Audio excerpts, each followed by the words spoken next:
2 ton মাল হইলে মানুষ যায় 4 জন, 2.5 টন হইলে 5 জন, আবার 1.5 টন হইলে হ্যাঁ 4 জনও যায়। একটা ট্রাক পিছনে গনে ধাক্কা দিয়ে দিয়েছে। ব্রেক করতে দিব দোনোজনে, দোনোজনে ব্রেক করতে দিব। ব্রেক যদি আমি না করতে পারি তাহলে আমার এই গাড়িরও ক্ষতি, ড্রাইভারেরও ক্ষতি, আর সামনে যেটা পড়বে এটারও ক্ষতি। হ্যাঁ রাত ভাঙ্গা এই ঠেলা গাড়ির সামনে আসলে হ্যাঁ কোনো ঠিকানা নাই। দেখা গেছে 5 কিলো ওঠানা লাগে, 3 কিলো ওঠানা লাগে, এটা তো শক্তি দিয়ে চলে। সতর্কভাবে যাইতে হবে রাস্তাঘাট দিয়া সবভাবে, না গেলে ক্ষতি হলে জরিমানা দেওয়া লাগবে। খাটনি ছাড়া ঠেলা গাড়ি চালানো যায় না। একটা ঠেলা মনে করেন 4 জন, নরমালে 5 জন, 5 জন আবার মাল কম হইলে দেখা গেছে 3 জন। মালের অনুসারে 2 টন মাল হইলে মানুষ যায় 4 জন, 2.5 টন হইলে 5 জন, আবার 1.5 টন হইলে হ্যাঁ 4 জনও যায়। ওই মনে করেন ঠেলা গাড়ি লিয়ে যাওয়া ধরছে, রাস্তা গাতার মধ্যে পড়িয়া দেখা গেছে সামনে আরো একটা গাড়ি লেগে বাড়ি খাইছে, বা একটা ট্রাক পিছনে গনে ধাক্কা দিয়ে দিয়েছে।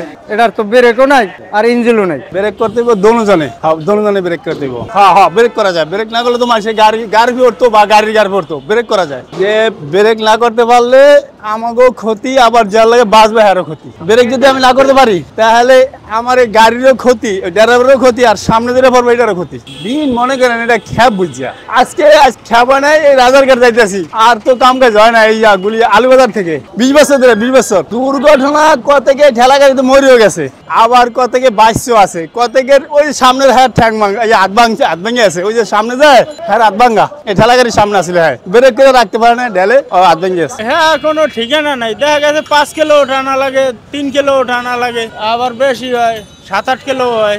এটা তো শক্তি দিয়ে চলে, এটা তো আর শক্তি ছাড়া চলবে না। হ্যাঁ কোনো ঠিকানা নেই। সামনে দেখা গেছে একটা পেরাউট পড়ছে, ব্রেক না করতাম তখন কিন্তু ওটা ভাঙ্গিয়ে যাইব।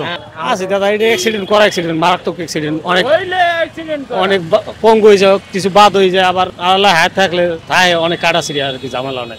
এই ডাইনে বামে এমনি ঘুরতে হইবে, এদিকে যাইতে হইব, এমনি এদিকে চালাই দেবে, না চালাইলে বাজিয়া পড়বো। রিক্সা গাড়ি দেখতে হইবে, সতর্কভাবে যাইতে হইবে রাস্তাঘাট দিয়া সবভাবে, না গেলে ক্ষতি হলে জরিমানা দেওয়া লাগবে। আর লাগে ভাই অনেক খাটনি আছে ঠেলা গাড়ি চালাইতে। খাটনি ছাড়া ঠেলা গাড়ি চালানো যায় না। জোর লাগে, শক্তি লাগে, সব নিজের পরিশ্রম লাগে। না ভাঙ্গে যদি মনে করেন সাবধানে না চালাইলে ক্ষতিগ্রস্ত হইলে, একটা রিক্সা ভাঙ্গে আলাইলে, রাস্তাঘাটে পুরা দাম কাটা হইলে, সমস্যা হইলে, ভাঙলে ক্ষতিপূরণ দেওয়া লাগবে আমাকে। ঢাকা থাকার কারণটা কি এইটা তো আমরা বলতে পারবো না। এটা দেওয়া কাজই হয়েছে ভারী কাজ। সিপা চাপার গল্লিতে বড় গাড়ি যায় না, এই ট্রাক মনে করে নেড়ি সিপা চাপায় যায় না, এই ঠেলা গাড়ি নিয়ে যাওয়া লাগে। এই জন্য ঠেলা গাড়িটা পুরান ঢাকা আছে। হ্যাঁ 28-29 বছর তো কাজ করি, কিন্তু এক দোকানে না।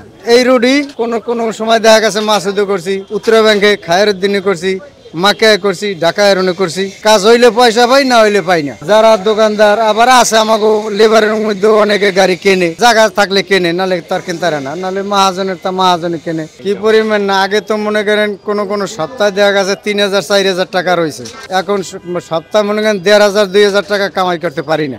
একদিন কাজ হইলে কেন 2 দিন হয় না, একদিন যদি 500 টাকা পাই, আবার 2 দিন যদি বইয়ে থাকি, তাহলে কিভাবে চলি? এটা ছেলে মেয়ে কথা না, মাদ্রাসা হোক, হাই স্কুল হোক, কলেজ হোক, এর তো আর খরচা তো আর কমতেছে না, এদের তো আমার ইনকাম নাই।